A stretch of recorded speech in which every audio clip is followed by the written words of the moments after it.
Bismillahirrahmanirrahim. Assalamualaikum warahmatullahi wabarakatuh. Alhamdulillahilladzi arsala rasulahu bil huda wa dinil haqq liyudhhirahu 'ala dini kullihi wa kafa billahi syahida. Asyhadu an la ilaha illallah wa asyhadu anna Muhammadan abduhu wa rasuluh. Allahumma salli wa sallim wa barik ala nabiyyina Muhammadin wa ala alihi wa sahbihi wa wala. Bapak Ibu pemirsa yang semoga dirahmati oleh Allah Subhanahu wa taala. Pada kesempatan kali ini marilah senantiasa kita memanjatkan rasa syukur kita kepada Allah Subhanahu wa taala karena kita masih diberikan nikmat kesehatan, masih diberikan nikmat keimanan dan keislaman sehingga masih bisa menjalani setiap aktivitas kita pada saat ini. Yang berikutnya semoga salawat dan salam tetap tercurahkan kepada uswah kita Nabi Agung Muhammad sallallahu alaihi wasallam yang semoga kita semua termasuk dalam umat-umat yang kelak mendapatkan syafaatnya di hari akhir kelak. Bapak Ibu pemirsa yang budiman dan insyaallah dirahmati oleh Allah Subhanahu wa taala, izinkan pada kesempatan kali ini saya menyampaikan potongan ayat dari Quran surat Al-Alaq ayat 1 sampai dengan 5. Bismillahirrahmanirrahim. Iqra' bismi rabbikal ladzi khalaq khalaqal insana min 'alaq iqra' wa rabbukal akram alladzi 'allama bil qalam 'allamal insana ma lam ya'lam.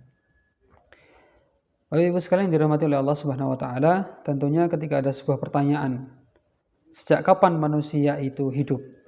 Maka barangkali dari kita semua akan akan menjawab sejak Nabi Adam diciptakan, atau sejak manusia dilahirkan, atau sejak manusia ada di muka bumi ini. Tetapi jawaban atas pertanyaan kapan manusia itu hidup adalah sejak manusia bisa membaca dan menulis.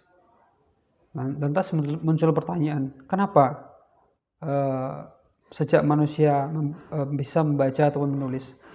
Jawabannya adalah pada Quran surat Al-Alaq ayat 1 sampai dengan 5 tersebut, bahwa kehidupan kita diawali dengan membaca dan menulis. Wahyu yang pertama kali diturunkan kepada manusia lewat perantaraan Nabi Muhammad SAW adalah kalimat atau yang pertama kali diucapkan oleh Allah Subhanahu wa taala adalah bacalah atau iqra. Sehingga sejak pertama kali manusia hidup adalah diawali dengan membaca. Bacalah dengan menyebut nama Allah, nama Tuhanmu yang menciptakan. Kemudian seterusnya Allah Subhanahu wa taala menjelaskan tentang bagaimana Allah menciptakan manusia dari segumpal darah, kemudian bagaimana Allah kemudian menunjukkan kekuasaannya, Iqra' bismi rabbikal ladzi Iqra' wa rabbukal akram dan seterusnya. Kemudian setelah membaca, maka pada bagian selanjutnya Allah Subhanahu wa taala memberikan pembelajaran kepada manusia lewat al-qalam ataupun pena, atau dalam istilah yang kita kenal adalah dengan menulis. Sehingga Bapak Ibu jamaah yang dirahmati Allah Subhanahu wa taala, di sini bisa kita ambil sebuah pembelajaran penting bahwa membaca dan menulis adalah dua hal yang sangat penting dalam kita menjalani setiap aktivitas kehidupan. Lewat membaca, Allah Subhanahu wa taala memberikan pembelajaran. Allah Subhanahu wa taala memberikan ilmu kepada Nabi Muhammad SAW yang semula beliau adalah ummi, belum memahami tentang kaidah baca, tulis dan sebagainya. Akan tetapi Allah Subhanahu wa taala kemudian mengajarkan dengan cara menirukan dan seterusnya. Maka disitulah esensi yang pertama kali kita harus membaca. Tetapi ilmu pengetahuan tidak hanya sekedar membaca. Khalifah Ali bin Abi Thalib radhiyallahu an menyampaikan bahwa ikatlah ilmu dengan tulisan.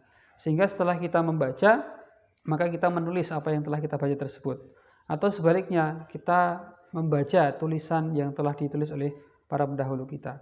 Nah, Bapak Ibu yang dirahmati oleh Allah Subhanahu wa taala, pada bulan Ramadan ini tentunya kita akan menjadi momentum yang sangat menarik yang dapat kita lakukan kaitannya dengan membaca dan menulis, yaitu kita semakin sering berinteraksi dengan Al-Qur'an, tidak hanya membaca Al-Qur'an. Jadi tidak hanya Iqra'ul Qur'an, tapi tilawatul Qur'an, tapi juga sekaligus memahami Al-Quran dan sebagainya. Nah, bulan Ramadan ini adalah bulan yang sangat efektif, bulan yang sangat baik untuk kita meningkatkan kualitas baca kita, kualitas menulis kita dan sebagainya. Sehingga bisa kita katakan bahwa bulan Ramadan ini adalah momentum yang sangat penting, momentum yang sangat efektif, momentum yang sangat baik untuk kita menggunakan kualitas bacaan kita, bacaan tulis kita, tidak hanya sekedar membaca setiap ayat yang diberikan, tapi kita juga mengkaji lewat tulisan. Kita tulis setiap ayat yang kita baca, kemudian kita cari maknanya, kemudian bisa kita hafalkan ataupun kita aplikasikan dalam kehidupan sehari-hari. Muncul pertanyaan, bagaimana ketika Al-Quran itu tidak ditulis? Nah, oleh karena itu ketika zaman dahulu maka mulai bertahap dan sebagainya, Al-Quran diajarkan, kemudian Al-Quran dihafalkan dan seterusnya. Tapi kemudian diperintahkan Al-Quran itu mulai ditulis lewat pelepah daun kurma dan pelepah pohon kurma dan seterusnya. Kemudian sampailah pada saat ini kita menikmati mushaf Al-Quran dengan berbagai bentuk yang sangat nyaman untuk kita baca. Pada akhirnya Bapak Ibu sekalian, semua kita bisa menggunakan esensi ataupun hikmah penting tentang manfaat membaca ataupun menulis dalam setiap aktivitas kita sehari-hari, sehingga kita menggunakan perintah-perintah Allah Subhanahu wa taala tersebut dengan lebih baik, menangkap makna yang lebih baik, sehingga kita bisa menjadi generasi yang terbaik. Semoga kita bisa membumikan gerakan membaca Al-Quran sekaligus gerakan untuk mempelajari Al-Quran, tidak hanya tilawatul Quran, tapi juga mempelajari, menghafalkan, dan seterusnya. Mari kita gunakan bulan Ramadan ini dengan sebaik-baiknya. Semoga kelak pada akhir bulan Ramadan kita menjadi generasi yang la'allakum tattaqun, sesuai dengan yang disyariatkan, yang diperintahkan oleh Allah Subhanahu wa taala. Terima kasih, itu yang bisa kami sampaikan pada kesempatan kali ini. Mohon maaf bila banyak kesalahan. Saya akhiri. Nasrun minallah wa fathun qarib wa basyiril mu'minin. Assalamualaikum warahmatullahi wabarakatuh.